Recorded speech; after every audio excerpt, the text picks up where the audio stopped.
they were better prepared than that, but it was going to be in, out, right? Overwhelming force, element of surprise with air assault. So the intel's bad, 10 times the fighters, not where they're supposed to be. They're in the high ground versus the low ground. You don't need to be an Army guy to know that that's not good. And then the Afghan force gets fratted by a gunship on their way in.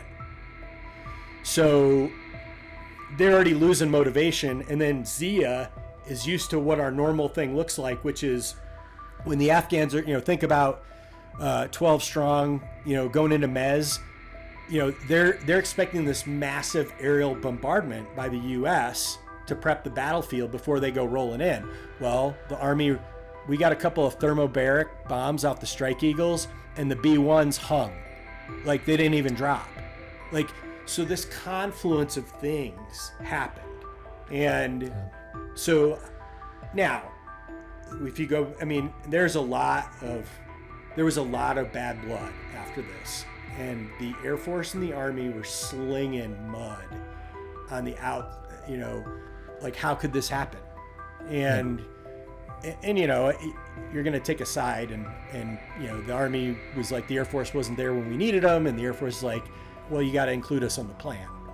Tower, Atlanta Station, release you, runway 4 left, 040 at 5, clear for takeoff. Seat tied, Altimeter 0 eyes, we're clear for takeoff, clear for the airspace. Viper check 2. My brand ramp curve was at 354. So yeah, that's on. Next, picture 610, 13,000, Viper 1 target. Hey, welcome to the podcast. Thanks for listening in. Thanks for watching if you're over on YouTube. My guest today is retired Colonel Scott Soup Campbell, who spent a career flying the mighty A-10. 3 distinguished flying crosses. Right in the opening days of Afghanistan, we dive deep into each one of those today and spend a lot of time, the majority of the majority of the episode talking about those distinguished flying crosses. He was kind enough to hang around, share a There I Was story, as many guests do. You can get those over on Patreon, which is a great way to support the show, over on Apple Podcasts as well for Apple Podcast subscribers. If that's not really your thing, but you're getting value out of this show and you want to support the show, you can follow the show over on Apple Podcasts, Spotify, YouTube, and make sure you leave a rating or review as appropriate at each one of those spots. With that being said, that's all the admin I have today. Let's jump into the episode with Soup. Awesome, sir. Thanks for joining me on the podcast. Happy to have you on here. We have quite a lot to talk about, and as we were joking before we hit record, just looking at your bio and obviously the 25-plus year career in the Air Force, we probably could do this over a couple episodes, but we'll see where this goes. And again, I appreciate you joining me today. Great to be here. Thanks, Rain. So this, again, we have a lot to kind of cover. 3 distinguished flying crosses, which I want to dig into in the early days, I think, of your hog career. But I want to kick off to one of your later assignments, and that was the Undersecretary of Policy, if I'm reading that correct, to the Pentagon for Afghanistan for like a 2-year stint. I am curious to get your take from someone who literally kicked the door in Afghanistan and obviously going to that place multiple times, sending people there as a commander, seeing GWAT evolve, seeing the dynamics in Afghanistan, how those things went back and forth. When you were doing that role, what was going on in that time frame? What were some of your thoughts? And then I want to compare those to today. Yeah, I came out of Kandahar and as the group commander and went to the Pentagon, which was shifting gears without a clutch, needless to say. And I was actually trying to work my assignment somewhere else, to work for Gus Costella. And I got caught with my hand in the cookie jar, and I was told I was going to OSD policy. And so not that the colonel's group cares, but I said, hey, can I go work somewhere as a country director that doesn't end in Stan? And no good deed goes unpunished. And, to her credit, my boss, Christy Abizade, and she's currently the director of the National Counterterrorism Center, loved working for her.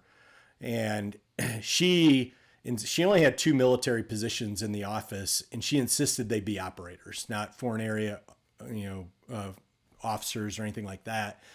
And so it was me and our artillery officer, in the office, and I wasn't real happy about getting sent there, but it actually worked out. And so 2014-16 timeframe. Again, how many times have we heard this? But we were getting ready to transition out of Afghanistan. Yeah. And the focal point of that period was like, how do we, I had just come from there. We shrunk. When I got to Kandahar, there's 30,000 people there. By the time I left, maybe 10. And we had like collapsed all the FOBs, so the forward operating bases and the combat outposts and all that. We were really shrinking down to mostly main operating bases. Excuse me. So our focus was, what does it look like? And again, remember, this is before we didn't have the benefit of what we know now, but what does the enduring presence look like in Afghanistan? And it was a security cooperation office of about 2,000 people, and that would endure. And the SCO, if you think about it, it's like a embassy on steroids, would have a lot of advisors. And so my part was, how do we get the Afghan Air Force to be self-sustaining? So go from, we're training and advising and fly, we still had guys flying over there right. with them, to, creating instructor pilots, right? Like, how do you create an Air Force that will be on its own? And obviously the instructor pilots, frankly, that was the easy part. We were already doing that, like at Moody with the A-29, with the helicopters, the MD-530s, the C-208s out in Tulsa. The problem was maintenance, and really teaching them how to do maintenance on, pretty high performance aircraft, relatively speaking. C-130s, they had 4 of them, A-29s. And then the biggest thing I was working on was transition them out of the Mi-17, because we had sanctions against the Russians, and we bought the Mi-17s in 2010, back when we were hitting the reset button, and everybody thought it was a good idea. And our relationship with the Russians evolved or devolved, and we were sanctioning ourselves. We could not sustain the aircraft because we couldn't get the parts. We couldn't overhaul the helicopters. So we had to get out of them. And so that was the biggest challenge I got handed, was how do you transition the Afghans into a Western platform that's affordable and sustainable, which ended up being the Black Hawk. Do you think it was something that was attainable? Now I was like looking back on and with your experience there, if we had had an enduring presence, or what would it have taken to getting the Afghans to the point where they could have a sustainable Air Force? Is that even a reality? I think it was, honestly. I spent 2 years. It's all I looked at. And we did huge studies and research, and with outside, MITRE came in and did analysis.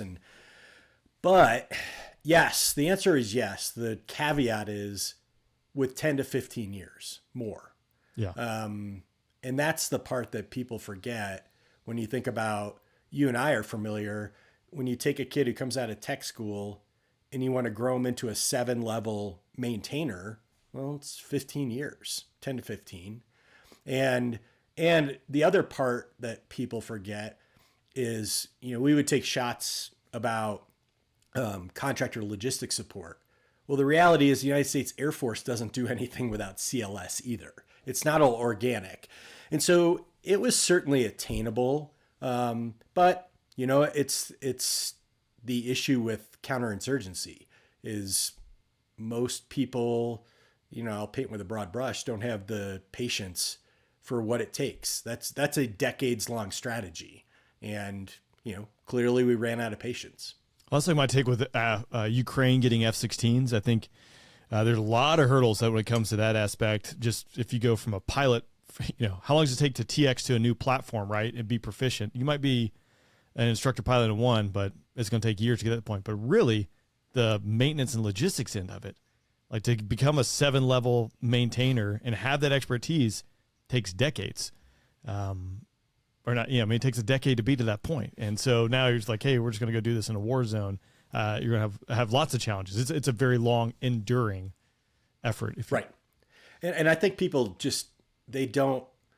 we focus on the pilot side. The pilot side, frankly, that's easy. Yeah. It really is. I mean, relatively, if you just talk about the spectrum of time and training, we forget. I mean, you and I grew up, right? What's the running joke? College education to break it, high school education to fix it.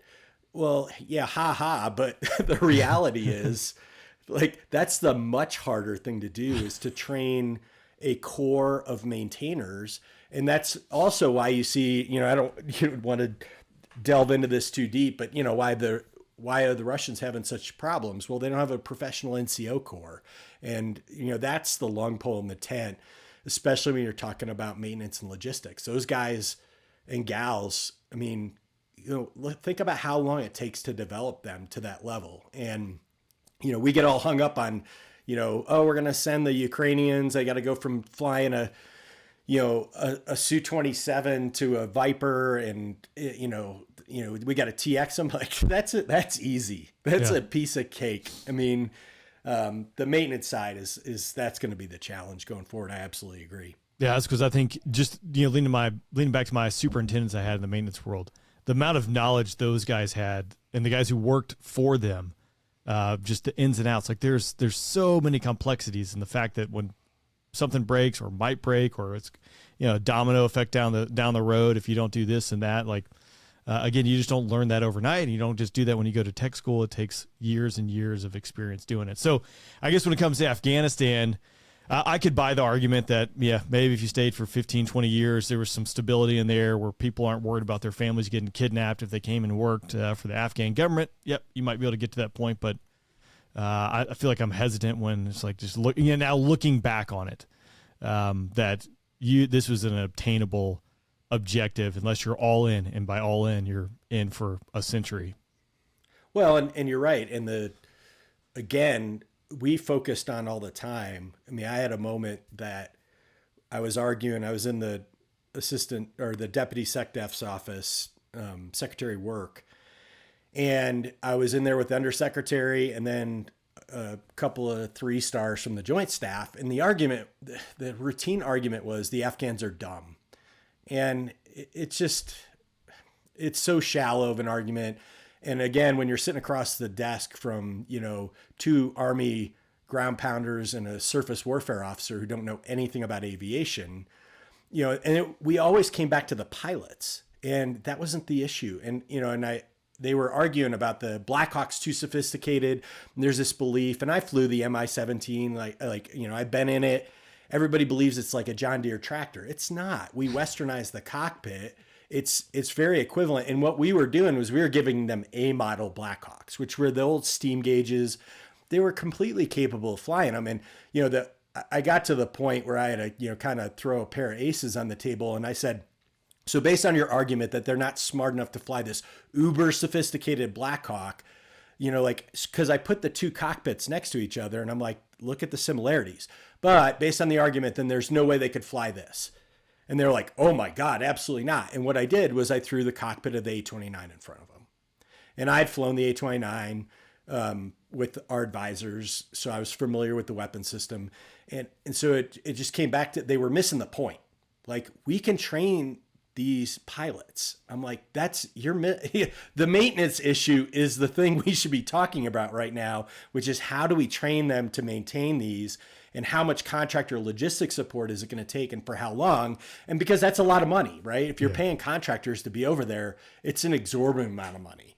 And that was really the issue. But we constantly hung up on this, like, and I've heard the same argument, which is ridiculous. This from, the Ukrainians, they can't handle our tech. I'm like, stop. It's such a ridiculous idea.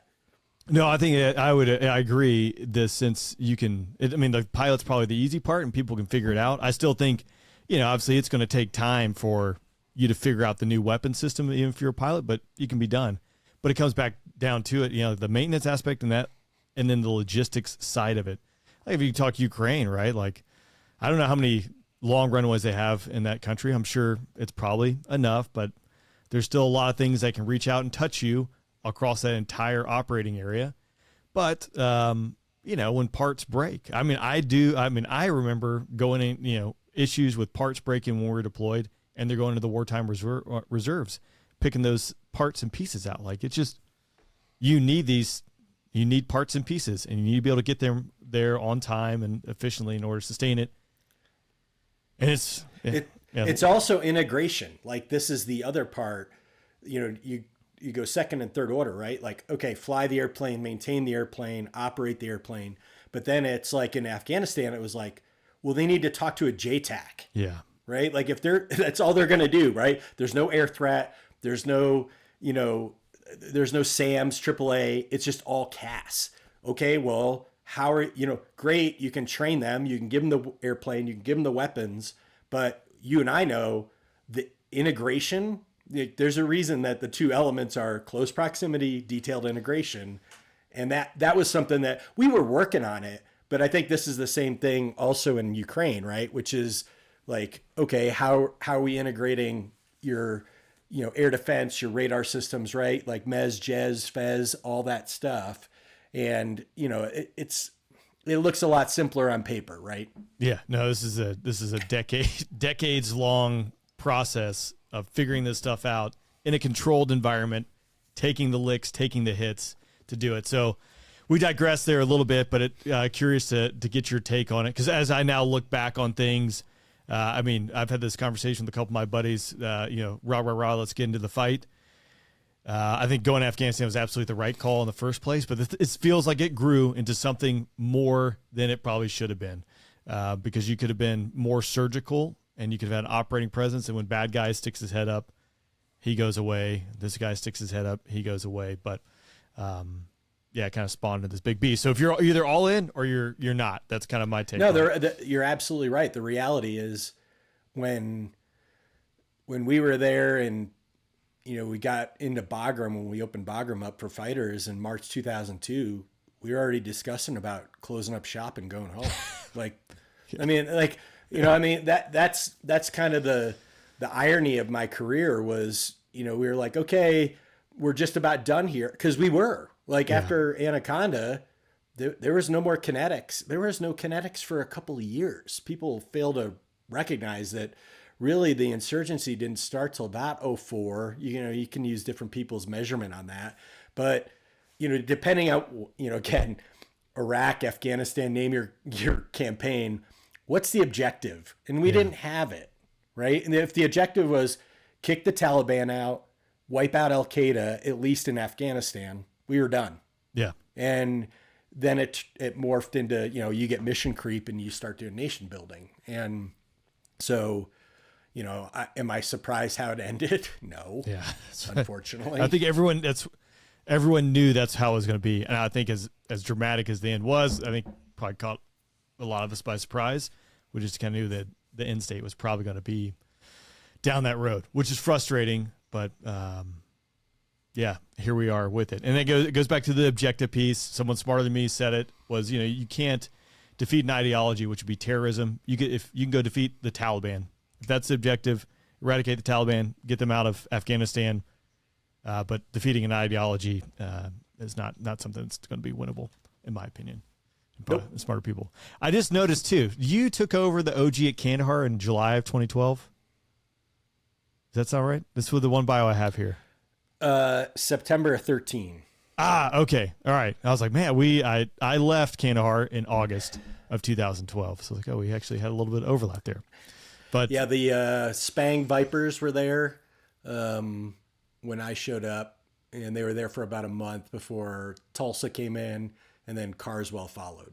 Okay. And obviously some swapping back and forth there, which, interesting how it goes. Well, I want to jump back. Really, honestly, let's stick with Afghanistan, and I want to jump into some of your distinguished flying crosses because it looked like you had a pretty busy couple days there in 2012. So if you don't mind, I want to read some of the highlights of your first distinguished flying cross, and if we can kind of pick that part, I want to just hear what was going on, what the mood, the environment, the planning, everything that went into these sorties. So this is March 4th to March 5th, 2002. During this time, you're flying as Misty 11 and Cherry 07. You led the first and second A-10 mission into Afghanistan in support of Operation Anaconda, launching out of Operation Southern Watch's main operating base.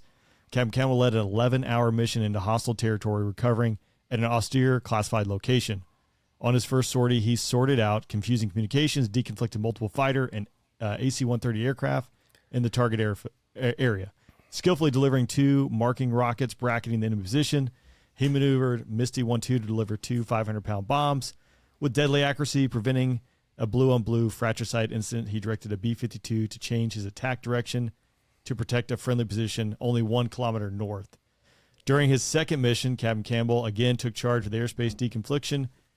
Directed to an enemy stronghold, he patiently used multiple target plots, which I imagine you're marking it there, the old school with the chalk on the glass there. Ground controller talk-ons and marking rockets to pinpoint enemy position. With approaching nightfall, he swiftly maneuvered his flight to deliver 6 500-pound bombs and 530 Mike high explosive incendiary rounds, killing a confirmed 200 to 300 enemy personnel. During this action, he also cleared 2 F-18s to strike with additional bombs against the same target. So a lot going on in these 2 sorties here. Can you talk to me? You guys are forward deployed for Operation Southern Watch, operating out of Kuwait, I would imagine. Yep. What is the mood? What is the words coming down? What's the prep looking like leading up to this day? So we showed up we ripped out the Eielson A-10s mid-February, and we were there to do CSAR. We were sitting CSAR alert for Southern Watch, OSW, Operation Southern Watch, which was we'd been doing this for over a decade. I'd already done a couple of deployments to El Jabber doing CSAR alert.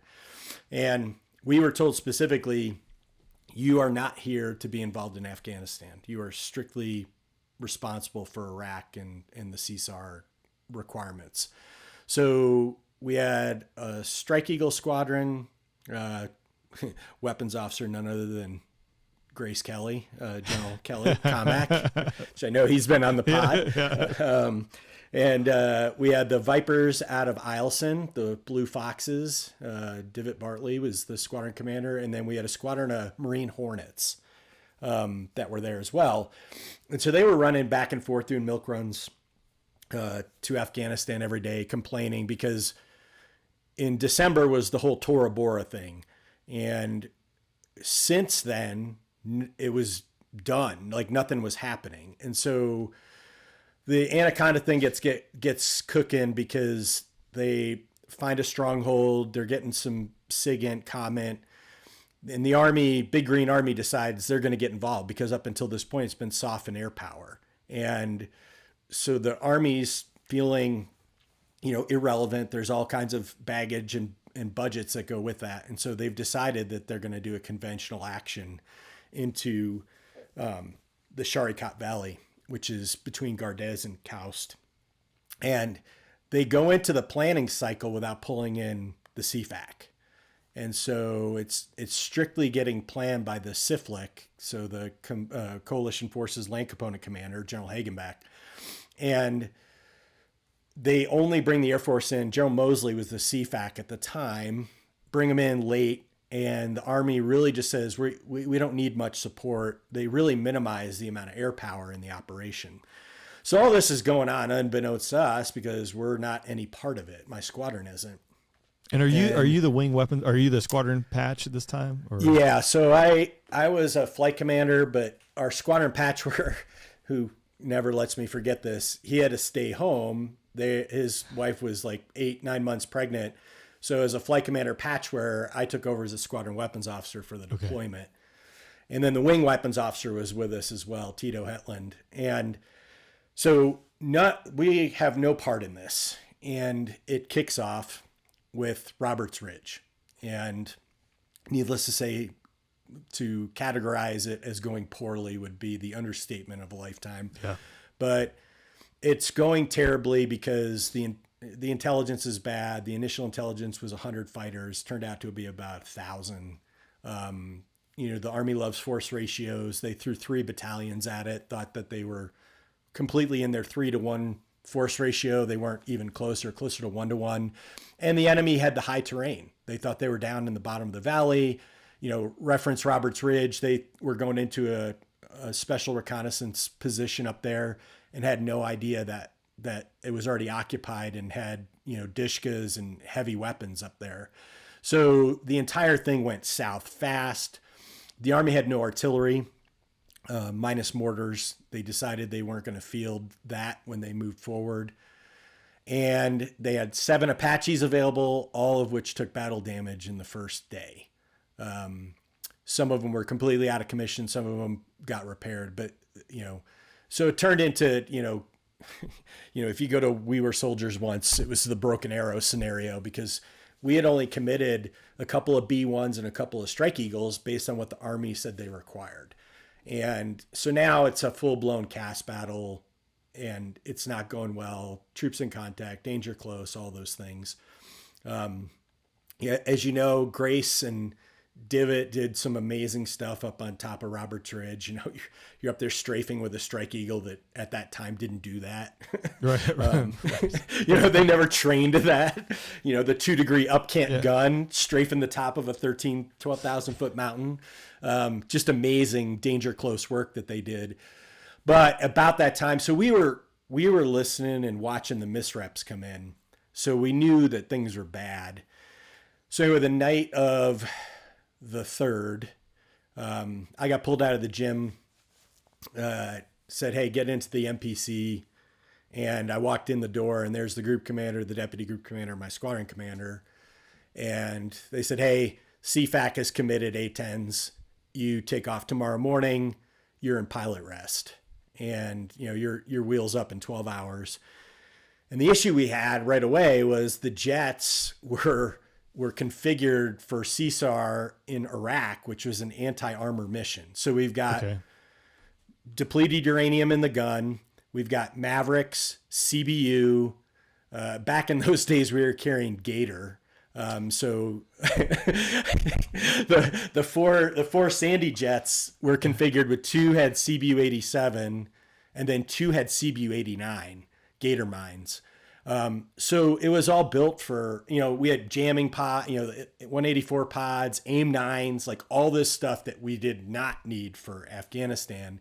And so Tito and I quickly huddled up, and I just said, hey, I want airburst Mark 82s, because this is the A model A-10. So there's no targeting pod.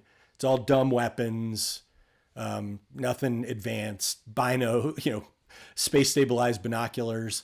And so I said, hey, Mark 82 airbursts, give me a bunch of Willie Pete white phosphorus rockets.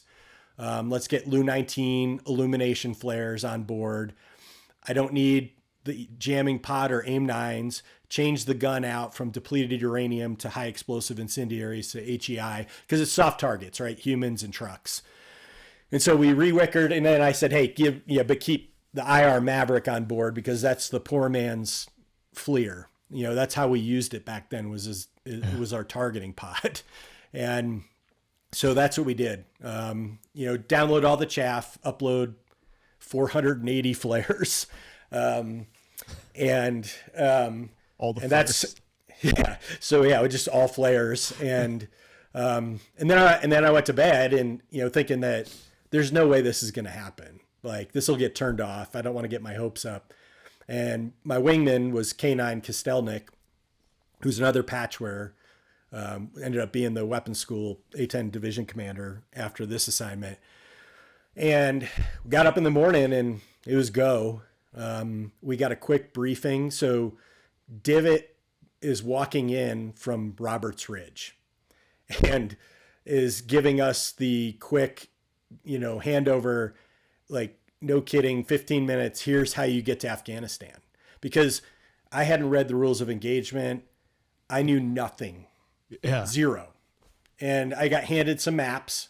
They were Russian, Soviet maps, because to get a 1 to 50 or 1 to 100, they didn't exist. The U.S. didn't make them. It's Afghanistan. So I have these maps. They're all in Cyrillic. They're in meters, not feet. And Jets are ready to go. Get a quick, like, here's your smart pack. Meet the tanker off the coast of Bahrain. We have no idea where you're going to recover as far as where you're going to land. And there's about 7 options. You know, you could go to K2. There's no runways open in Afghanistan because we bombed them. Bagram has about 5,000 foot of runway for the C-17s, but that's about it. Same with Kandahar. So there's no fighter runways open. So there's like all these options. I've got like a couple of combat controllers gave me some smart packs on some of the runway surveys so that we knew the more hairy ones, which weren't Gulf Coast places, but more up and around Afghanistan. And I threw a backpack behind the ejection seat with a couple pairs of underwear and a flight suit and a toothbrush, and away we went. Hopes and dreams. That one, backing up even two, just talking about changing the configuration of the jets in a matter of 12 hours, right? Like a test, but hailing back to the maintainers, ammo, and all the munitions people. I mean, that's not an easy thing to do. The thing I had not thought about. So you mentioned, all right, meters, but now everything is done in meters. I assume still weaponeering and things like that. Was that still in meters the term? But you're just talking, hey, this mountain peak's at 3,000 meters. It's pulling elevations because the A-10A, you have to everything in the weapons computer, the CCIP, so constantly computed impact point, or constantly computed release point. The jet can't do the trigonometry on its own. It has to have a target elevation because it knows where it is, but it doesn't know where it's pointing. And so back in the A model, you had to have an accurate elevation to have an accurate weapon solution. And so that's how unless the JTAC can pull the elevation for you, then you're plotting it, like you said earlier, with a grease pen on a 1 to 50 map, and you're pulling the elevation off the contours and manually plugging it into the jet to get a weapon solution. So I do want to go back from like Bahrain getting into country, but I think to paint the picture for those listening, and even myself, right? We talk about the technical aspects of employing a weapon, right? And those elevations and those trains. How difficult was it? Because I've heard A-10 guys who were flying the A-10, in the 90s. I think there's a 60-degree attack. I don't know how often that would be, but do like 30-degree, 20-degree, 45-degree type attacks. I imagine that's what you're fencing in to go do, because you don't have smart weapons, so you're not driving on a line. You're going to be diving at the mountainside, which the mountainside could be 8,000, 12,000 feet high. So can we talk about the technical aspects and the difficulties of what's going through your mind if it's time to roll in and drop, and then we will transit back to Bahrain, getting into country. So we, our deliveries are mills. So, we refer to them as your mills, which is your delivery parameters, mills short for milliradians, which is the depression in the HUD. So go all the way back to World War II, it's the little dot where it goes in the heads up display. So in this case, we do anything from a 10, a 15, 20, 30, 45, and a 60. And everything is in the A-10A is straight up like what you're watching World War II Vietnam, where you look over the canopy and you roll in. And so my references are grease marks on the canopy. So, the 45 is right at the canopy bow. A fist is 30 degrees. A fist and a thumb is 20 degrees. And I can mark all these with a grease pen on the glass on either side of me. And so I roll, I come up alongside what the target is. I make sure the target is on that appropriate line. So in this case, 45s is our go-to, I would say, daytime, when you're delivering what we would refer to as dumb bombs or strafe. 45 degree, the more you increase your dive angle, it's sheer, think of a flashlight, right? It's you're decreasing your dispersion of the weapon. And so the steeper you are, the more accurate it is. I mean, 60-degree dive bombs, you drive nails. That's a sporty delivery. That's steep. Right. I mean, it's a 1,500 foot min altitude for that delivery. So it can get your attention real quick, and especially if you're not doing it right. But 45s was what our plan was, a high altitude dive bomb versus a normal dive bomb. So that recovers me above, 4,500 feet. The idea behind that delivery is to keep you out of small arms range, so that you still have a good accuracy, a good, dive angle, but you're not getting all the way down to 1,000 feet, which would be a normal dive bomb recovery. And so you're balancing risk and accuracy. And so in this case, like you said, the real challenge was the valley floor was at 8,000 feet. So, when you start talking about base altitude of about 14 AGL above ground, that's 22,000 feet MSL. For a Viper guy, that ain't a big deal. For a Hog guy flying a 48,000 pound airplane with 18,000 pounds of thrust, it's a big deal. Yeah, you're a pig. It's a pig in space. And so we went through those considerations, but that was, and the other thing that was kind of oh, by the way, as I was stepping out the door, the one thing I did know was at the time there was a 10,000 foot hard deck, and we're not operating in that, not at an 8,000 foot target elevation. Right. And the group commander, Face Nichols, told me, he goes, don't worry about the ROE. Don't worry about any of it. You go do what is tactically required and smart. I will cover you on the rest of it. And so that's what we decided to do was, okay, we'll do a 45 high altitude dive bomb is our kind of our baseline delivery. Yeah, I mean, you've painted the picture. The appreciation I have just thinking about it. So, obviously the new operating environment, it's not been established for 15 years, right? But going to fly in the mountainous terrain, sitting there looking, setting off your grease mark, the roll in, right? But terrain is changing underneath you. This is not in the desert. So a lot of complexities that are going just in to deliver a weapon, let alone all the dynamics of this battle space. So spicy. And we showed up at dusk. So the first delivery was at night. That's it. right where you want to be. And oh, by the way, yeah, those listening too is like, you said MVG, you had MVGs, but it's like dusk time, that hour before, the hour after, like MVGs are absolutely, your eyeball's absolutely useless. The beginning part of that, and your MVGs, once the sun goes down for about an hour or so, are completely useless just because there's either not enough light or there's too much light for the MVGs there. So, and it was zero illume because that's what the Army likes to do. That's perfect. Yeah. So, you've painted a pretty spicy picture, but I just think too, it's like, all right, now you guys meet up with the tanker, you're going to a space that you've never been to, and now you're driving into Afghanistan. Talk to me about what the flow was, following the tanker. I mean, the boulevard, I imagine, might have been established at that point or been worked out for B-1s trucking up that way and B-52s, but you're driving up into Afghanistan. What's next once you get into country? So we were just reading the smart pack the whole way. And because, I got handed a map that was instantly worthless because all of the friendly plots, picture a map. So the battle space is 5 kilometers by 9 kilometers. Okay.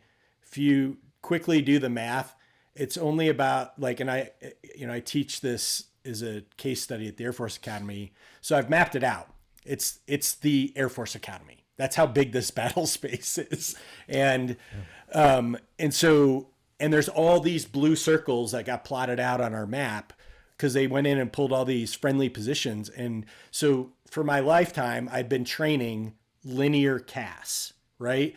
There's a forward line of troops. There's a forward edge of the battle area, good guys on one side, bad guys on the other side, generally speaking. Well, now it's nonlinear. This is our first experience with a full up nonlinear battlefield. It's just red and blue circles all botched up inside of each other. So we know, and we know that those positions are going to change. It takes the Hog 5 hours to get from Kuwait to Afghanistan. And so about our third air refueling, the tanker. So again, we don't have the tech we have now, right? We don't have SATCOM. We don't, and so the tankers are using HF to reach back to the KAC to try to give us updates, but it's limited. We check in with it's not even AWACS because we didn't have enough AWACS aircraft over there to provide 24-hour coverage. So AWACS and JSTARS are swapping out. JSTARS has no training on how to do air battle management. And so that we check in with JSTARS and they pretty much we have no AO update. They just hand us a frequency and clear us into the kill box. The A-10A, imagine INS that drifts, correct? We do have IGI. So we have embedded GPS INS at this time. Radio wise, I have a UHF, a VHF, and a Fox mic. Okay.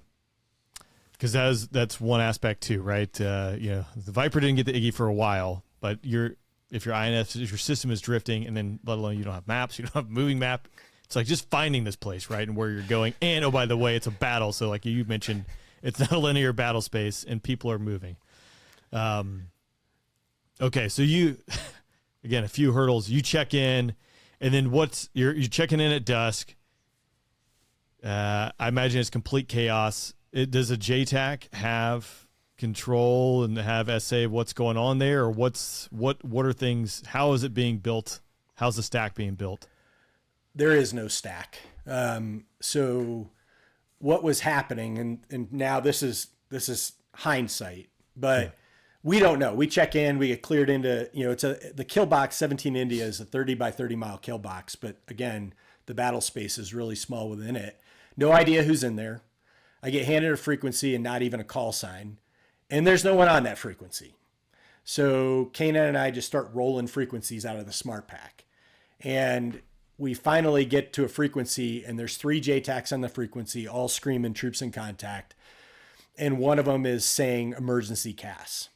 And so at the time we didn't have that was the term. We didn't have CAS without a qualified JTAC because the term JTAC didn't even exist. It was ETAC. And so I know that I've got a kid who's on the radio, who's likely an Army forward observer or somebody, but they're not an ETAC. And they're screaming danger, or they're troops in contact. And so we have to pick who we're going to support. The kid's call sign was White Lightning Bravo. And so we choose to support him mainly because it's ECAS and I'm measuring the octaves of voices. And he's in trouble, I can tell. And so we check in with him. There's no AO update. There's we're troops in contact, RPG heavy machine gun, 700 meters to the south, request bombs cleared hot. And so, we train to this scenario, right? Like we teach and train, like when you're in this situation, you got to start pulling info. You're not going to get a 9-line. So what is the bare bones information you need to prosecute an attack accurately without killing the friendlies? And, in this case, I'm like, do you have a grid or a location 700 meters south? That's not helpful because I don't know where he is. And so I said, do you have any ability to mark the target? No. And, we found out later that when they hit the ground, they were in contact immediately. So a lot of these guys just dumped gear. And so they had no marking, IR marking lasers or mules, the old school soft lam lasers. They had nothing. And so in this case, he came up with, he's like, hey, I've got an IR strobe. So he took his strobe and he strapped it to the top of his helmet. And he's like, that's my position. 700 meters south is your target. And we can see tracers going everywhere. I mean, the valley was on fire. And, and I just didn't, and again, I'm looking through NVGs. I have no way to range this thing. And so I just told K9, I said, look, I'm going to put 2 Willie Pete's down because, as you know, Willie Pete's highly effective at night on goggles. It stays there for a while. So I said, I'm going to put 2 Willie Pete's down to try to create a yardstick to figure out ranges so we can start moving off of that. And so I put the rocket closest to him where I thought maybe 700 meters was. And he told us from the closest rocket, move it 300 meters closer. So now I go, okay, then that rocket's at about 1,000 meters, so at about a click, but now, by the way, we're dropping airburst Mark 82s, which we didn't have, they never Seek Eagled risk estimate distances for the airburst. So the rule of thumb at the time was 1,000 meters. You didn't want to go inside of that. And now I have no idea if he knows it's 700 meters or not. Now he's moving it even closer. Yeah. And so, needless to say, the seat cushion's up my rear end at this point, and I'm really worried about killing friendlies. But, they're in heavy contact, so we got to do something. And so I'm now trying to climb back to altitude. And I told K9, I'm like, okay, there's the yardstick, move it 300 meters closer. Let's rip to, because dumb bombs, we're never going to drop a single. Just because of the accuracy issue. And so I said, just rip to, try to bracket it, because these guys are out in the open and they're spread out anyway. So he rolls in, cleared hot, and, 2 bombs go off, and it seems like an eternity till I hear something on the radio. I'm convinced we killed them, our guys, or at least fragged the kid on the radio. And, it was probably temporal distortion, a couple tenths of a second, but he comes back, shack, on target. We are no longer taking effective fire, and we are retrograding to the north. And so they immediately broke contact, and we got lucky. In the weeds question for bracketing, dropping those bombs, is that something that you could set up in the system in the A-10 where you could set the distance apart, or is it ripping off 2, or doing like a north, south, east, west running and ripping 2 off? You're in the old A-10A. It's you're flicking a little rotary dial to do and that. You tell the system, I'm going to rip singles versus ripping pairs. So the jet would either rip a pair or rip singles, and then you're setting the milliseconds. So all of our deliveries, we knew to get optimal spacing of 75 feet between the bombs, how many milliseconds you would set based on the dive angle. Okay, so you can, just like me, type in 75 feet. There was a lot of math we did at weapons school to figure this out. I was like, that just made my brain hurt. Again, I'm thinking. So I figured something really complicated. Looking back on it, have you timestamped it with the video that's come out with Sergeant Chapman? I think it's this. You guys are about a day later after that, correct? But I guess is Grace, and they're showing up like the morning. That morning, we showed up that night. Okay, that makes sense. So they're egressing. They're still pulling dudes off the mountain. We have no idea this has even happened. Like, we have no idea what Roberts Ridge is at this point. Like, This is a completely separate operation going on because, if you think back about the time frame, CAF-SOF integration didn't exist. So the SOF guys are executing in their own little stovepipe of excellence. So there's 2 gunships out there that I will later have a conversation with. I think Mike Martin's now a 2-star special tactics officer. So Mike Martin was standing on the deck of the gunship and got an entire full planform silhouette of my airplane in the windscreen coming off of that rocket pass. Because they're below me. I have no idea they're there.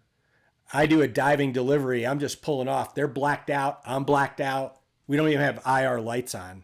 And he sees this A-10 fill the entire windscreen of an AC-130 and had a significant emotional event, as he would later tell me. But we didn't know that was going on. Like, they're in the middle of this evac, this CASEVAC on top of Roberts Ridge. And we were completely oblivious to it. Like, I did not even know that had happened until a week later or 10 days later when I got back to Kuwait. That big sky theory, but it's not that big that often. Well, that's the thing I think too is, correct me if I'm wrong, right? You have the 90s, end of the Cold War, waiting for the Russians or the Soviets to come across the wall. A-10s are just going to go sling spent uranium rounds and just crush a bunch of tanks. Obviously, close air support's is a big piece of it. Combat search and doing the CSAR stuff. But none of this stuff for the last 20 years with the close air support machine that it is with counterinsurgency and fighting, like that just didn't exist.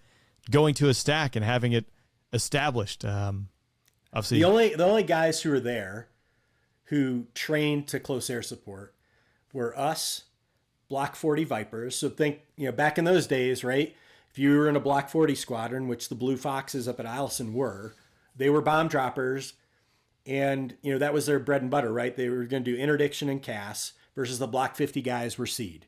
And so depending on what block of Viper you're flying, that's what you train to. And so luckily, the Eielson guys not only trained to CAS, they had a couple of forward air controllers in their squadron, and then the Marine Hornets. But we had Tomcats, Strike Eagles, B-1s, B-52s, Mirages, name your platform. None of them did CAS. Like ask Grace, they couldn't spell CAS. Only guys in the Strike Eagle knew anything about CAS were the patch wearers because they did one ride at weapons school. And so this was a different world, right? Like you think of for the decade after Desert Storm, we were just waiting for Iraq to happen again. And so that was going to be interdiction. That's what we did in the container all the time was OCA, DCA, occasional interdiction strike. We're prepared to do close air support and CSAR if the hordes, if the Iraqis decide to come south again. And so that's what everybody spent a decade doing that was the post-Cold War mission. And so now so here was the key. You have air battle management that's been training to that. What do the ABMs do? Well, they cue the air-to-air guys. They don't do anything with air-to-ground. Again, you had a couple of patch wearers who had occasionally trained to do it at weapons school, but the main, those are your senior directors, not the air, the weapons controllers. And now you insert JSTARS, which doesn't do any of that. And so what we found out was immediately after that strike, as we're moving to our next tasking, where I regained SA, because I was pretty myopically focused on this for a reason, this one target set, was, as K9 and I started getting our act together and moving to support the next JTAC first. So we're in a wheel. So we're circled up. We're probably about 6,000 to 9,000 feet apart. And all of a sudden a red strobe cuts right through my formation co-altitude, which of course you and I know that's the Navy. Or Marines. and of course they have their lights on. And I was like, whoa, what the hell? And then all of a sudden we're talking to a JTAC and a string of 2,000-pound bombs explodes underneath my formation, which I know those are JDAMs and there's only one platform carrying them right now at this point in time, which is the Buff. So that thing just dropped from 39,000 feet through the entire airspace, a string of 2,000-pound JDAMs. Wow. And then all of a sudden something catches my eye on my NVGs. And again, completely black, no loom. I look up and there's a Predator right above my canopy that I can see on goggles with no lights on. And so all of a sudden I realize, man, there are a lot of people here. Yeah. And we're not talking to them. There's no stack. In the airspace or battle space, this 5 clicks by 9 clicks, there are 37 JTACs. 37 different JTACs, mostly not talking to each other. The ASOC, Air Support Operations Center, is at Bagram with no comms into the battle space because line of sight, 100 miles in mountains. So we immediately jump back over to the C2, and now it's switched out to an AWACS. Boss Man was the call sign. And we find out there is a myriad. So there's Buffs, B1s, Tomcats, Hornets, Strike Eagles, Vipers, us, 2 gunships, and attack helicopters, all in this 5 by 9 click piece of battle space, which no one's controlling. Here's the thing. I'll throw a spear at these guys. But hey, I know it's all new, but just even the check-in of like, hey, just be advised. there's 20 other aircraft operating there. We're not talking to anyone, and like, good luck. So at least you got the SA going in there, but now it's just like, hey, as they were feeding the fight. And that's why the only thing I can I always try to paint the picture of this broken arrow scenario where like it went from, we don't need any help to send everything you got. And, good on the CFAC, he did. Like every air breathing asset we had went. But it was without any kind of planning. And really the C2, the takeaway from the whole thing in the end was the C2 aspect. And so that's when, what I really did that first night, the only thing I shot in anger were 2 Willie Pete rockets. The rest of the night, I was the forward air controller. So we told the AWACS that we were taking the battle space over. And so that, hey, you can feed everybody up and down the boulevard, get everybody back and forth to the tanker, but tactical control of the airspace belongs to Misty. And so what we set up was I set K9 up as the TAC-A, so the Tactical Air Coordinator Airborne. So he ran check-in. So the nobody came into the airspace without talking to him. So we had a separate frequency. So he and I were tied on Fox mic on our back radio.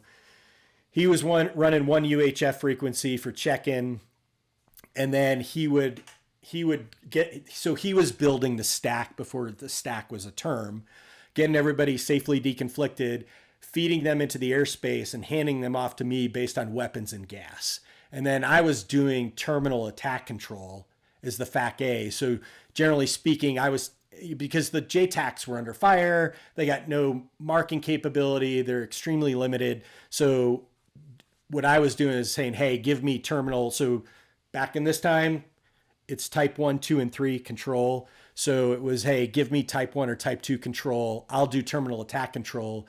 So that's when we started the rest of the night, we just ran the battle space. We didn't drop any more weapons because our primary job was to feed the fight. And because we got all these airplanes, and so we're really ineffective if we're not synchronized and coordinating between all these JTACs and targets. How long were you airborne for that sortie? 11 and a half hours. Where did you guys recover to? Did you go back to Jabra? No, so we didn't know where we were going until the last time we hit the tanker.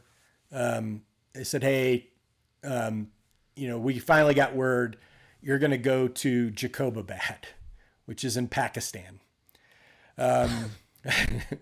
So this came out years later when Gerald Mosley was telling the story, and he instantly declassified it, I think, at the AFA. Because we couldn't talk about it for a long time. So this was one of like the 7 options. And so we went back in, did some more control, and then we turned east. And, I had the coordinates.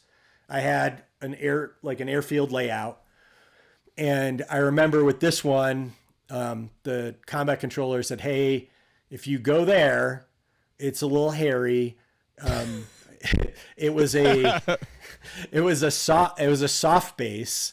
So we had special ops there. We had MH-53s, bunch of, shooters. And they're like, here's the deal. It's ThreatCon Delta. So the runway's blacked out. And we had, at this point in time, we had never landed on NVGs yet. Like, that wasn't a tactic. And luckily I had a former MC-130 guy in my squadron. And there were a couple of places we were potentially going. And I just said, hey man, how do you do the NVG thing? And he's like, he's like, in the Talon, 20 foot on the radar altimeter, you just flare. I was like, okay. So we're coming in. It takes about an hour to get there. I'm like literally falling asleep now. We don't have any go pills or anything like that. And about 15 minutes out, we have a frequency for the command post. And we were told like, hey, this is all going to be squared away. And, your guys will be waiting for you. And we gotcha. Yeah.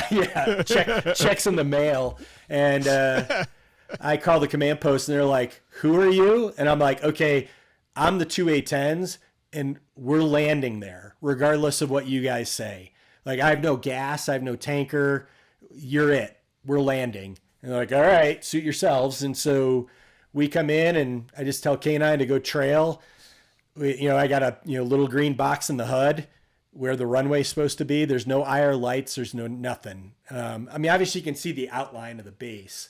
And so we just come in on goggles, 10 foot on the radar altimeter. I flare, prang it in, taxi off. Got some helicopter crew chiefs trying to pin the jet up. I end up like with gear pins in the gun and the bombs are half unsafe and, but nobody's there. Like none of our maintainers are there. So they do their best. And luckily one of these 53 guys had been an A-10 crew chief. So he did a pretty decent job all told. But we taxi in. There's nowhere to park because they're MiG-21 revetments and Mirage revetments. A hog can't fit in there. So we just kind of nose ourselves into the best we can, shut the jet down, safe them up ourselves, go in, call back to the mothership, and Face Nichols, the group commander, was like, great job. You guys did awesome. The cavalry's, they're airborne. They're probably a couple hours out. Go find a place to sleep. I'm waiving your pilot rest. I need you airborne in 8 hours. and what we thought was going to happen, which was we were going to start feeding 2 ships in. Well, there was a lot of complications because of Pakistan. And so the State Department would only allow our 2 jets. And so we were the only game in town. And so the base commander, found us a couple of cots in the back of his hooch and got up a couple hours later and the jets are turned around, reloaded, ready to rock and roll. And immediately started violating all the ROE, which is, it's so sensitive that the A-10s are in Pakistan. Nobody can see the airplanes. You can only fly at night. And we blasted at noon and went right back, because now the Army's got their A-10s, as they like to refer to them. And, and the fight's still going on. So they're like, you have to immediately get back in. And at this point, like the shakeout of command and control had really become apparent. And I had voiced this to Face and I said, look, this is a disaster. I'm like, we're going to kill each other. Like people are dropping bombs on through altitudes. There's JTACs everywhere. No one's talking to each other. No one's got the hammer. I'm like, you've got to have a forward air controller on the ATO that's designated as that so that everybody knows that's who you're checking in with and who's got control of the airspace. And so these immediately, to their credit, Face got on the horn with Buzz Mosley and it immediately they designated either an A-10 or a Viper, the Eielson Vipers, as having a forward air controller in the formation so that we constantly had forward air control coverage 24/7 over the battle space.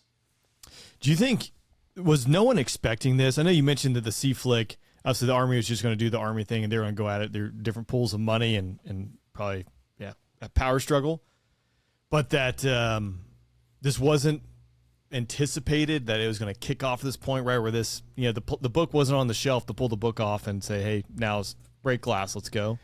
I don't want to throw the intel community under the bus, but it started with bad intelligence. And it's not, when I say the intel community, it's the big intel community, right? Right. So, when you looked at the initial intel, 100 fighters in this 3 little villages at the bottom of the valley, which was normal. That was normal for them, right? They go to ground in the winter because especially down there at 8,000 feet, northeast Afghanistan, you're not doing it. Bad guys go back to being not bad guys for the winter. And so it kind of fit the bill on what we believe to be their pattern of life. So the Army was air assaulting. So you had 2 101st Battalions, 1 10th Mountain Division Battalion.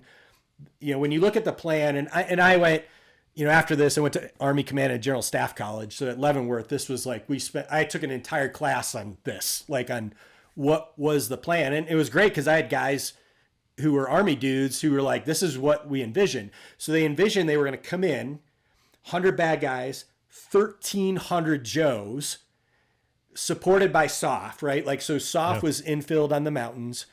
And on top of it, this giant force with General Zia, with our SOF guys embedded, the AFO element, the Delta guys, coming in is another blocking force that was going to come down from the north and sweep in from the west.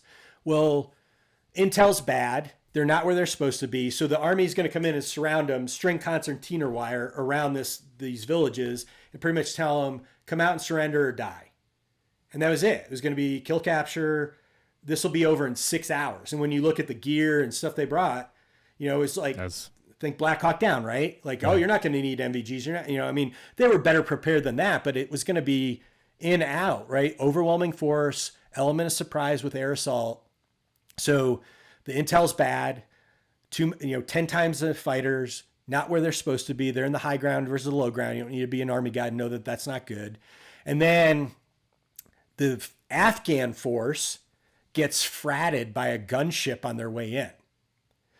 So they're already losing motivation. And then Zia is used to what our normal thing looks like, which is when the Afghans are, think about 12 strong, going into Mez, they're expecting this massive aerial bombardment by the U.S. to prep the battlefield before they go rolling in.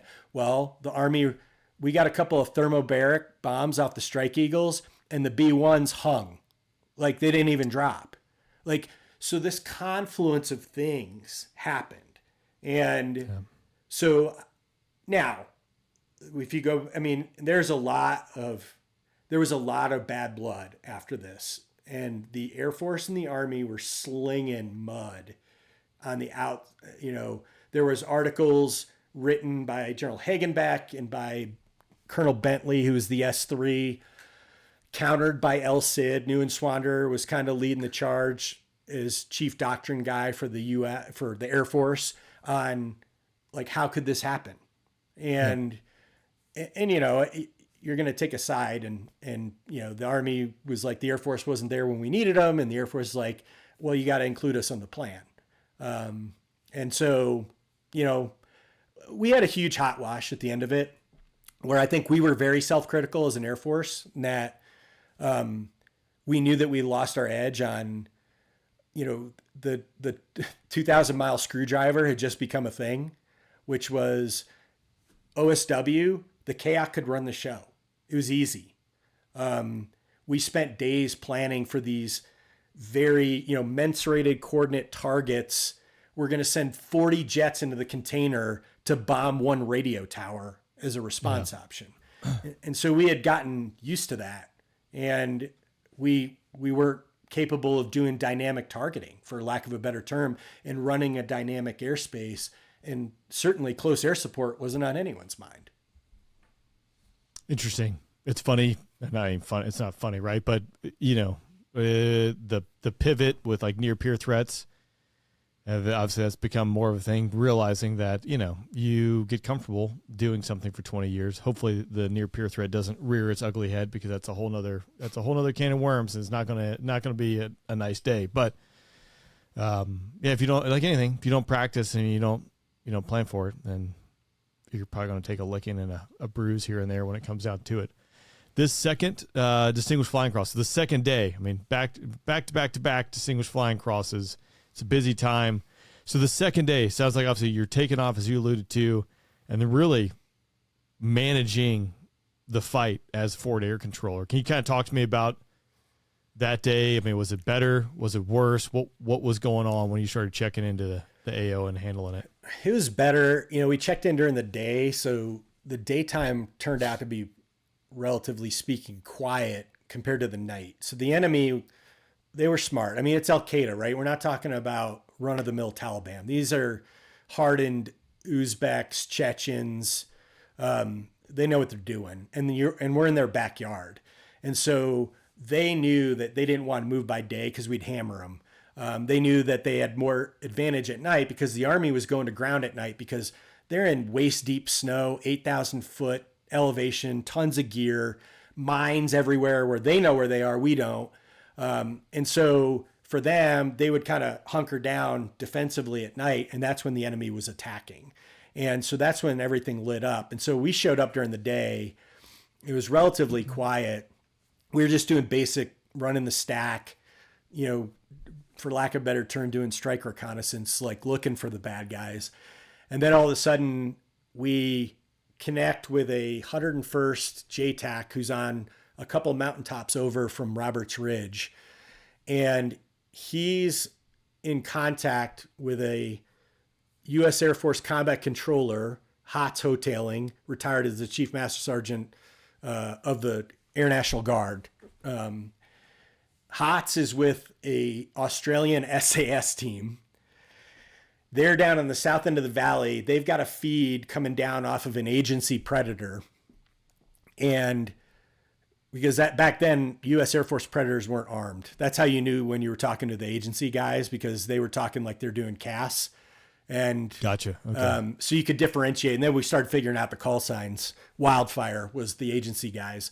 And so they had IR markers, because the Air Force Preds didn't have jack. They had a sensor bulb. They didn't even have an IR pointer. Whereas the agency guys were fully decked out with what we knew the advanced Predator to be. But then also, you mentioned, at this time, stovepipe, that is the thing that obviously came out of 9/11. But the stovepiping obviously exists, and it's in the culture. Not to even mention, if there was even, the lack of integration between the customer and what you guys are doing. So this is another barrier to it. Because, the Chapman's his fight was off of an agency Predator, if I'm not mistaken, right? Mm-hmm. And then finally took when the CIA declassified that. So, you guys, I guess you probably assume they're there, but you have no tie to them or input from them whatsoever. Yeah, we just started figuring out, because all of a sudden, like you'd be talking to, like you couldn't talk to them you couldn't talk to our Preds, but the agency Preds you could talk to. And so like all of a sudden you started figuring out that like, and if you think about it, when did the Pred really become a thing? Allied force, but even then, very limited integration based on like what the asset was viewed as, which was a 2 asset, not a 3. And in this case, our Preds weren't armed, the blue mainstream Preds. So you started figuring out that there's these other assets out there that you have no coordination with. You really don't know what their capabilities are until you just start watching them and listening to them. So in this case, this JTAC, ETAC is talking to Hotz. They, for whatever reason, they didn't have comms where they could talk to us. They might have, been on HF or SAT. And so they're relaying what they're seeing off of a Pred feed to the 101st ETAC, who's trying to describe it to me. So we're playing this comm wheel. I got like the coordinates suck.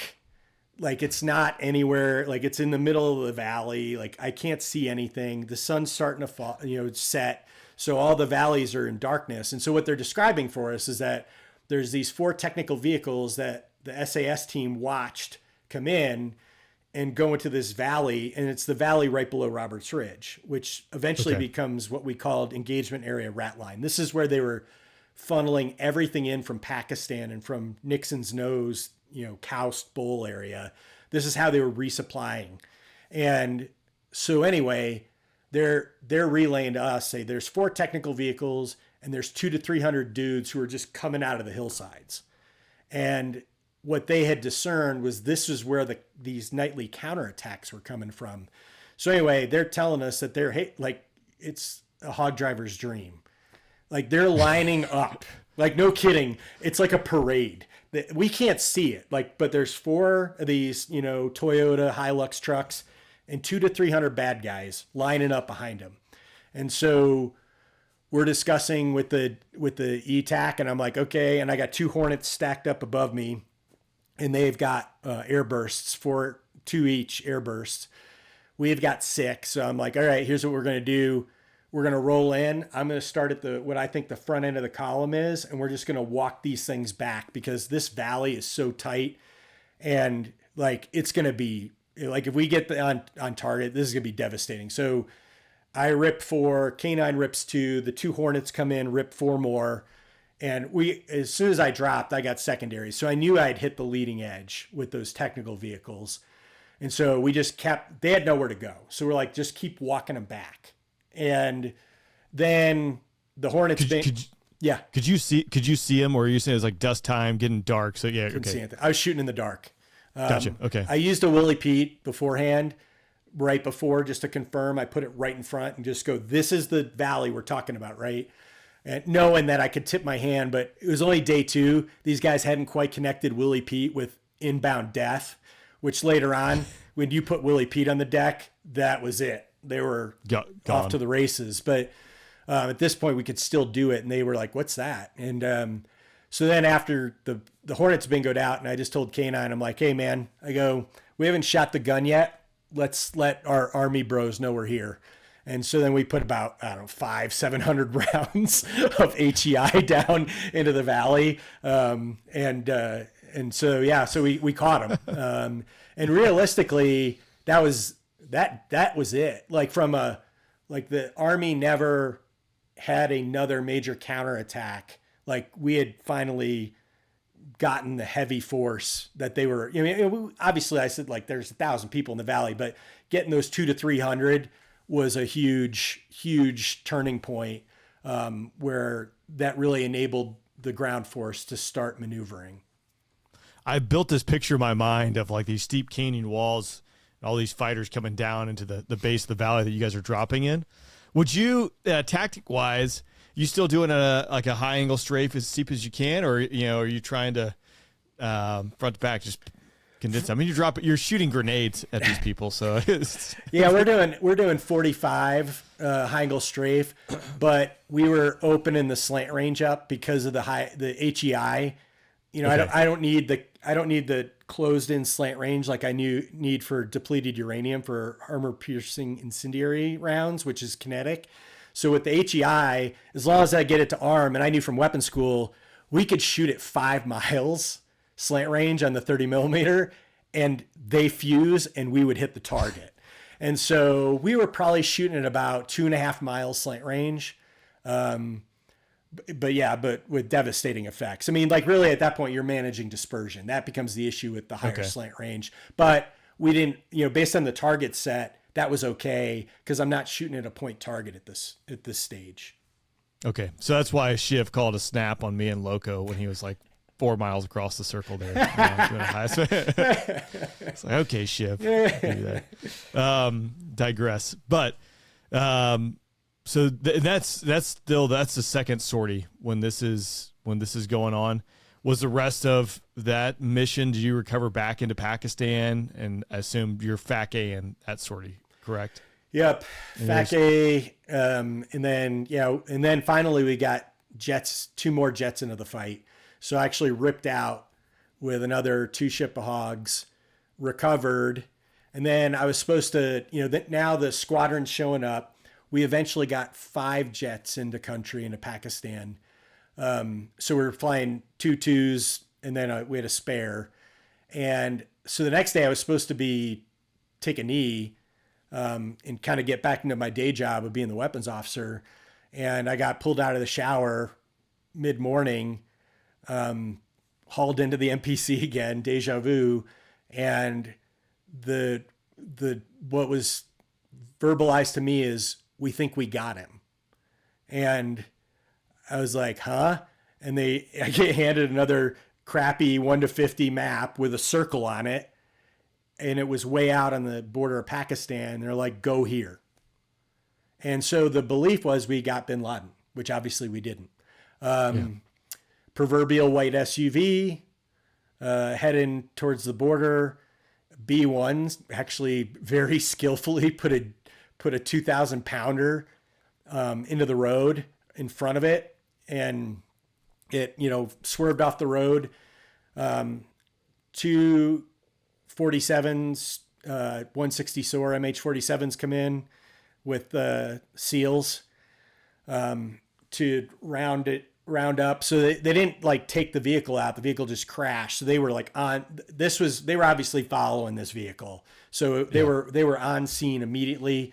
So anyway, we get called in to just be there, be ready, and then build the stack. And so it was us, a couple Tomcats, and a Predator.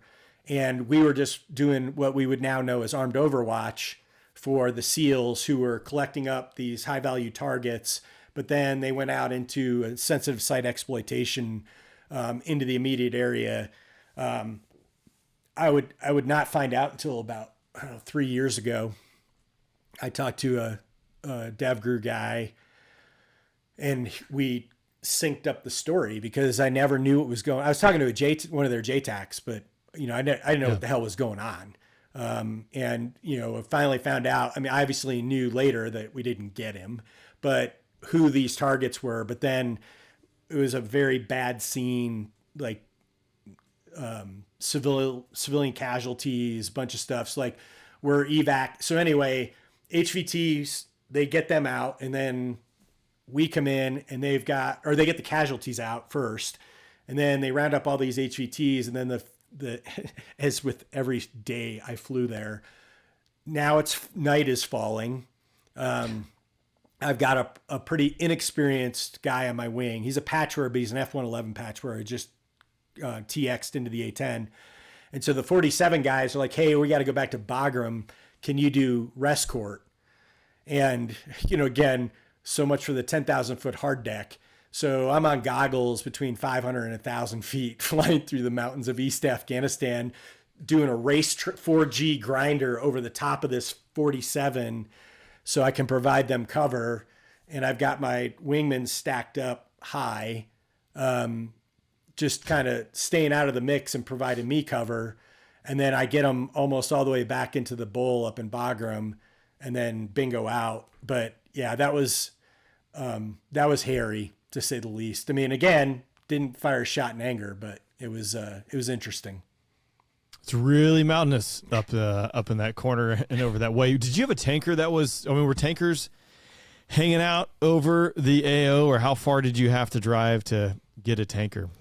So they created a tanker track for us in Pakistan. So it was called Bigfoot, and it was right over the Afghan-Pakistan border around Nixon's nose. And the idea is kind of funny in retrospect. So the rules of engagement were so stringent in Afghanistan, the tankers weren't allowed below 240. And a fully laden A-10 doesn't do that. Like, we had to routinely toboggan on a KC-135, which, for those not familiar, that means the KC-135 goes into a descent so that we can get enough oomph behind them to get onto the boom. And so they're going downhill so that we can use gravity to assist us because we don't have enough thrust. And so because that was such an issue, they created a tanker track that was lower in Pakistan, which arguably was more dangerous than Afghanistan was at the time. So we could go down to 10,000 feet in Pakistan on the tanker. Everyone's your friend over there. So yeah. there's nothing to worry about on those side of the mountain. I mean, to see a KC-10 at 10,000 feet in the daytime, like, that's weird. It was bizarre. And so, yeah, so we had dedicated tankers for us over there, which was very helpful. Man, that's spicy, Soup. That is very spicy. And, here we are. We're an hour and 20 minutes into this deal. We've talked about 3 days of your career, more or less. So there's a lot to dissect there. But this, like, as you kind of said, you have the busy Operation Anaconda, and then things kind of die down for a little bit after, a week or so of this operation.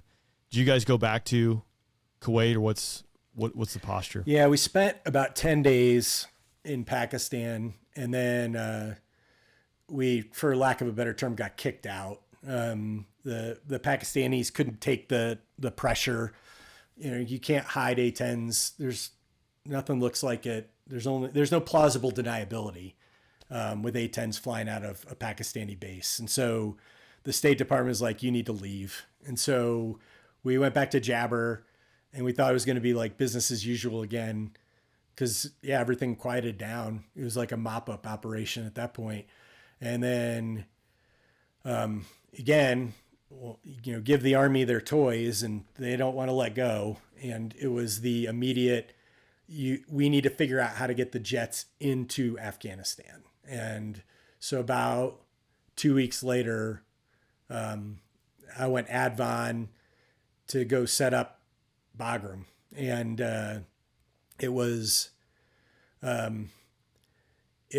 interesting because we we didn't have anywhere to live. We lived behind the old Russian tower in tents. But the real challenge was, you can't operate at that altitude, density altitude in A-10 with 5,000 feet of runway. And so they opened up the entire length of the runway, but only half the width. So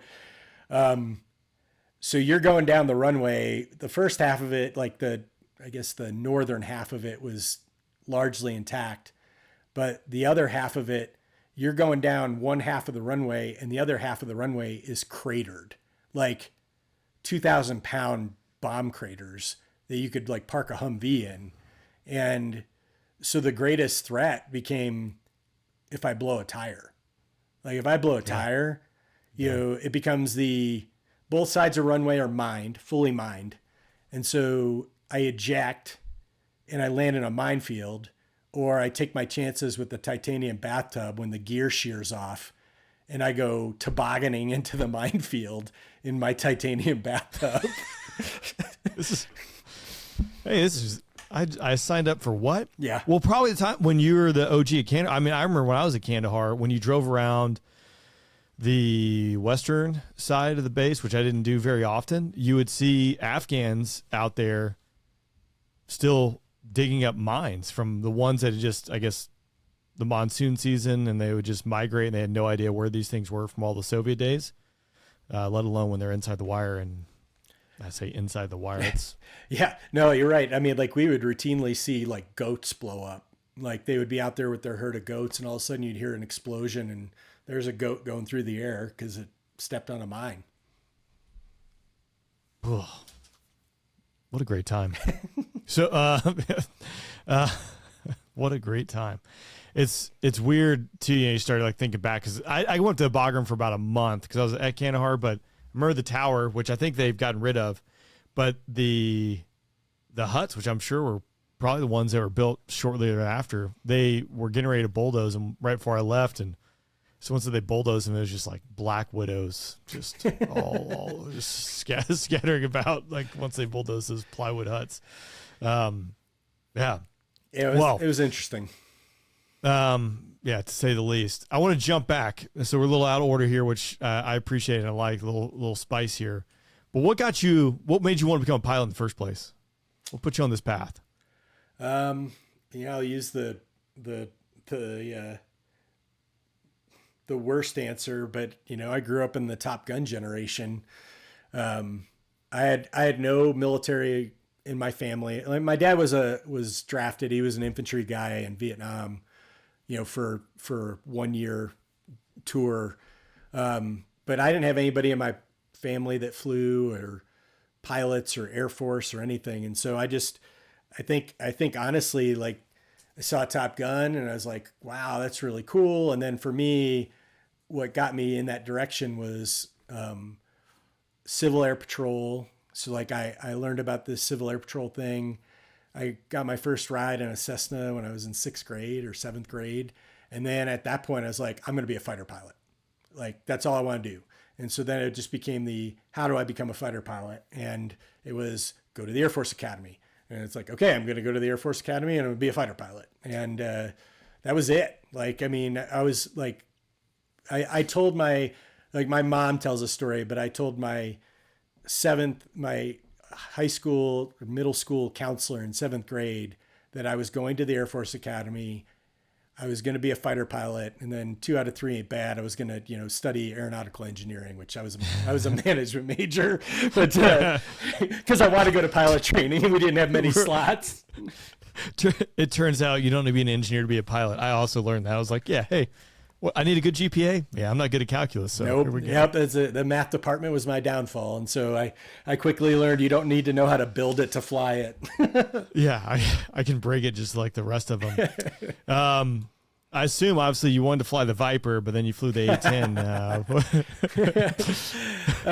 Honestly, I didn't know initially what I wanted. I knew I wanted to fly fighters. And so my senior year, my first year at the academy, our sponsor unit was the last active duty F4 unit in the Air Force. And so I got an F4G Wild Weasel ride, 4 ship of Rhinos, flying through the Rockies, low altitude. I was like, holy crap, this is amazing. And, you know, it cemented it. And then I think, you know, I went to Navy pilot training on exchange. So I went down to Whiting Field. It was the first 2 Academy guys to do that program. And I actually had an Air Force instructor pilot down there. And he was a C5 guy, but it was all about like, I'm going to get you where you want to go.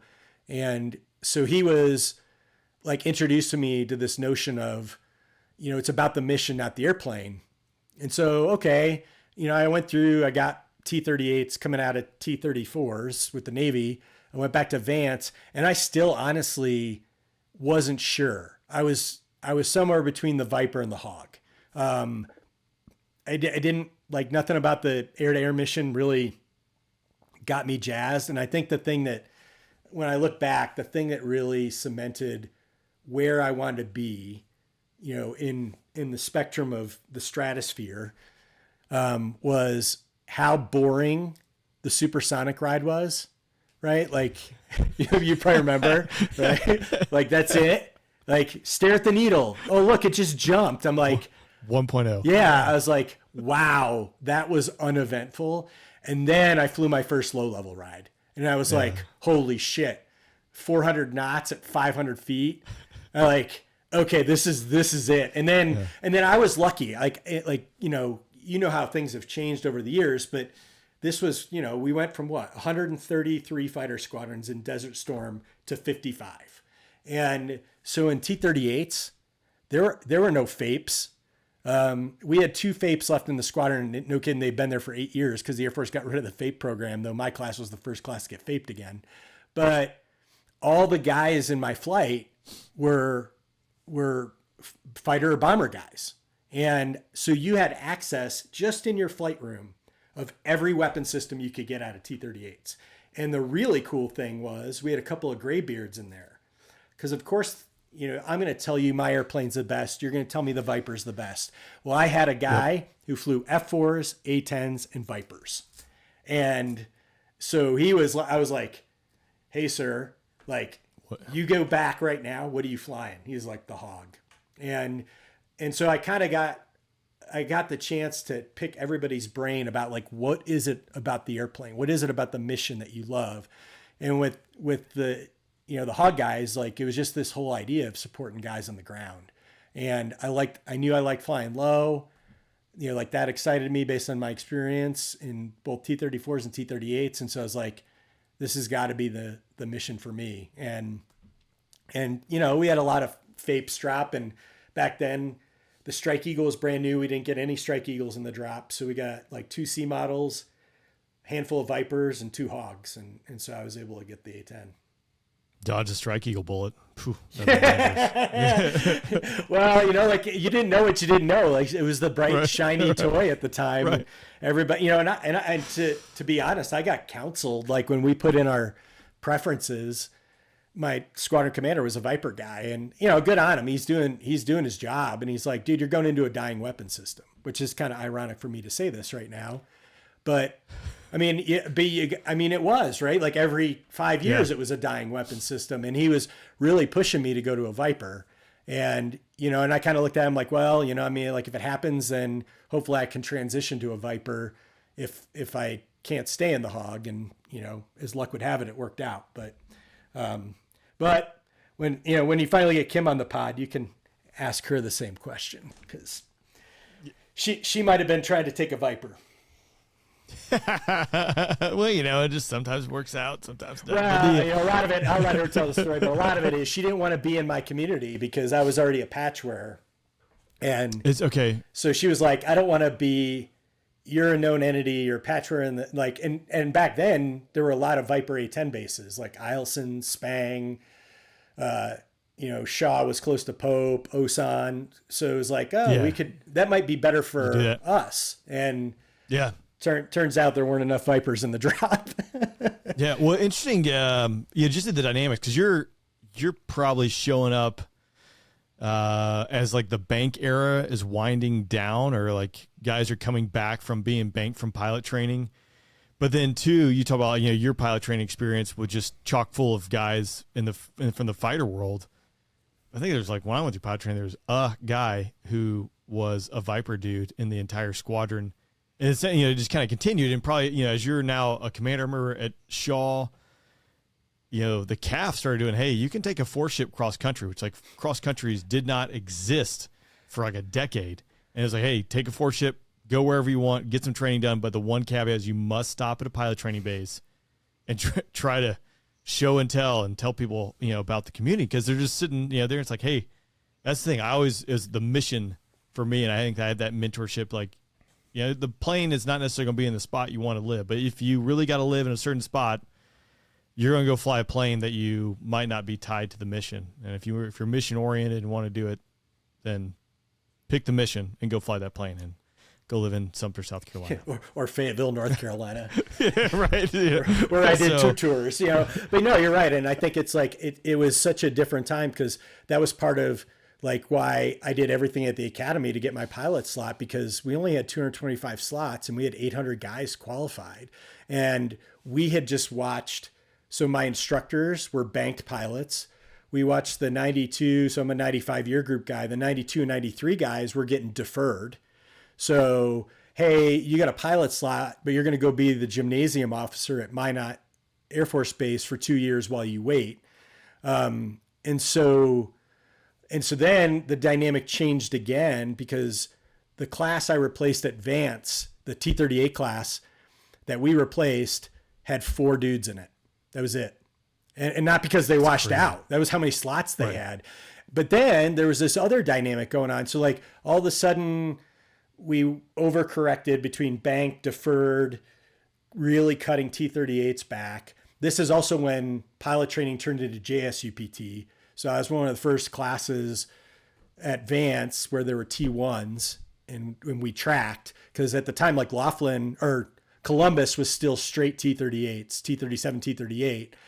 And then I remember hearing when I was going through, I didn't hear it as much because I was with the Navy, and the Navy just has a completely different outlook on life with airplanes.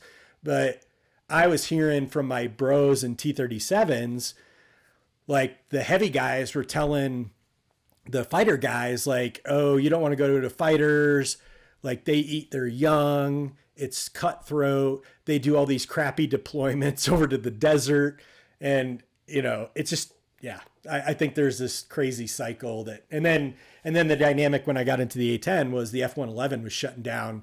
And so the F-111 guys were all being farmed out between the Hogs, the Strike Eagles, and the Vipers. And then we were trying to fill the Strike Eagle. And so the Strike Eagle was just coming online. And so they were trying, just like we did with the F-35, right? You're trying to TX some experience in.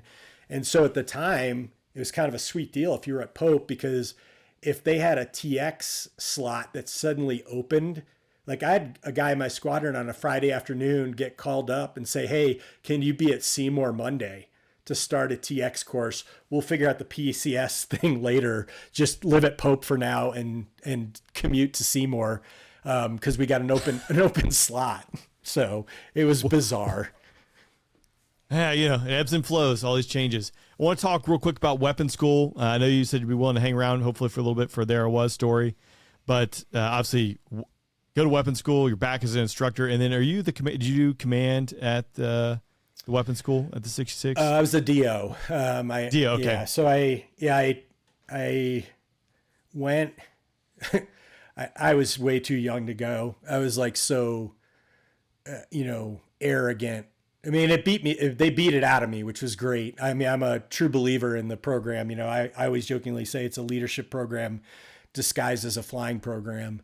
Because I went 2.5 years. I showed up at weapons school 2.5 years after I graduated the B course. Wow. Yeah. So I was not mature enough as a fighter pilot. I had barely had 500 hours. But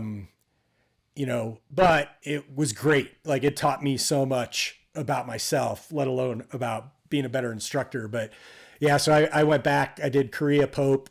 And so about 3.5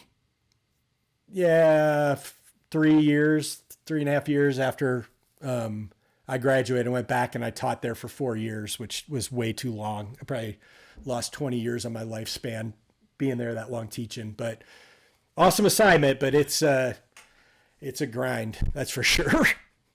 Yeah, I can only imagine. Can you talk, was there something in particular that made the switch flip with the maturity? Was it just I would imagine probably getting beat down just a little bit and drug across. Was there something you can attribute specifically, or just the overall experience? I think WIC itself was the overall experience of just getting the crap beat out of you all the time, like realizing you're not nearly as good as you think you are. But then for me, I think it was really like my first couple months as a weapons officer at OSAN. And it was mentorship from one of my fellow patch wearers who was the wing weapons officer. And, I came out feeling like I still had to prove myself. And for me, it was a moment where I was teaching weapons academics on a Friday, and it was the moment of like, stop telling everybody how to build a watch, just tell them what time it is. And it was and that's when it was Ron Stewie. Stu was like, dude, like, what was that? That was horrible. It's like you built the entire gun system for everybody, and everybody's eyes are rolling back in their head. Like, what are you doing, dude? Like, that's not what they need from you. And I suddenly, like, that was probably, if there was a switch moment, he's like, stop trying to convince everybody you're the smartest person in the room. He's like, the patch is on your arm for a reason. They know you're a patch wearer. So like, teach them. Stop trying to tell everybody you're the smartest and the best. And I was like, holy shit. Yeah. And that for me became the, like, hey, that's when I think I really had the realization is that my job isn't to go out there and take everybody's money on the range or kick your ass in BFM. Like, everybody knows I can do that. It's like, if you don't come out of the ride, if I have to hook you on a ride, I failed as an instructor. Like if I can't have a light bulb turn on, if I can't teach you something, then I'm not doing my job. And for me, that was a big moment to and I can look back and remember, like, my goal was, if you did walk out of I have a reputation for some really long debriefs, but if you walked out of that 6-hour 4-flug debrief and the end result is you're doing this again, that if you say thank you, I've done something right. And that became my philosophy as a WIC instructor, was like, if you failed if you hook them. Like, you should take that upon yourself as you failed as an instructor. If I can't get the light to come on in the sortie, then I need to do better. But ideally, if you have to hook somebody and their response is thank you for that, then you've probably at least done something positive in the course of still failing and having to hook that person. And so, right. But for me, looking back, I needed at least a year, if not 2 more years as an instructor. Like, as soon as I got checked out as an instructor, I was in WIC spin up. And part of it was there was a need, and I was filling a need, and I had some of the best guys at Pope at the time who were former WIC IPs that really got me. From a flying aspect, I was ready for it. I only hooked 1 ride at weapons school, but I didn't do well. Okay. But in my mind, that was the measurement. Was like, right. I remember sitting at graduation going, I'm going to be the DG. I only hooked 1 ride. I know how many other rides everybody else hooked. Problem was what I didn't know was I was being measured against humble, approachable, credible, and I was not it. And I was getting there by the end, but I still wasn't there. Interesting. I appreciate you sharing that. Yeah. Sometimes, to be able to pin it back to 1 or 2 things, I think is pretty impressive, especially this far out. All right. As we wrap up here, I always ask my guests, if you found 15, 16-year-old Soup walking down the street, any advice you'd give them? Tell them to do something different, change something? I think, I don't, everything happens for a reason. I certainly, much to the chagrin of the dean of faculty at the academy, when I was the vice commandant, she used to get mad at me all the time because, I'd talk about how USAF is a trade school, but that's what I know now.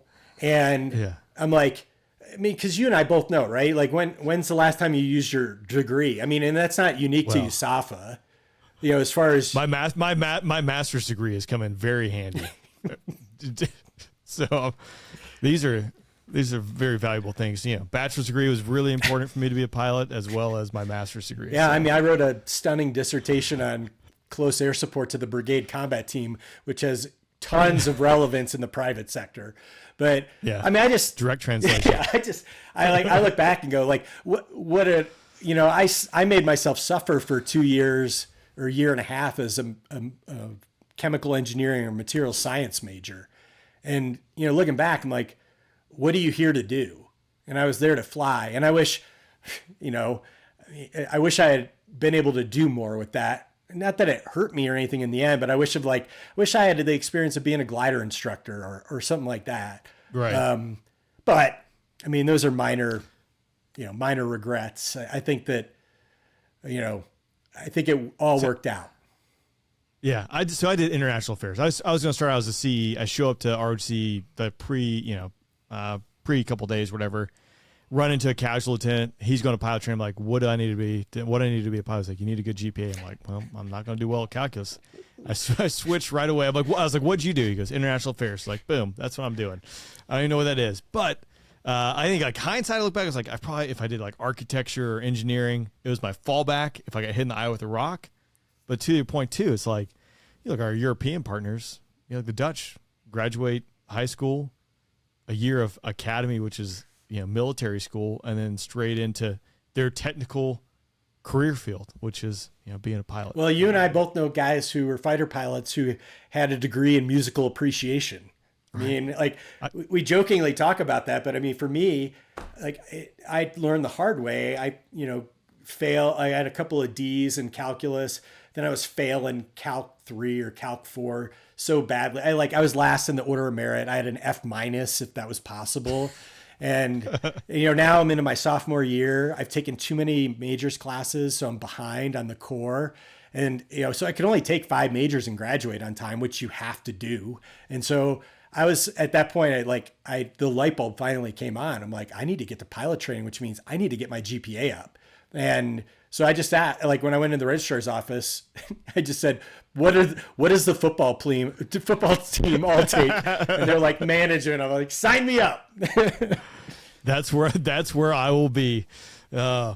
You know, sometimes you don't have to learn the hard way, I guess, but there you go. Well, Soup, thanks for hanging out. I mean, again, we covered basically, you know, maybe 4 days of your career here. So I'll have to have you back on. We can dig into the other aspects because, again, just a long resume, long bio of everything that you accomplished in the Air Force and what you're doing today. So thanks for joining. No, it was fun. It was a great conversation, and it's good to catch up again. Yeah, likewise. I'll talk to you soon. Sounds good. Thanks, Rain. Hi, everyone.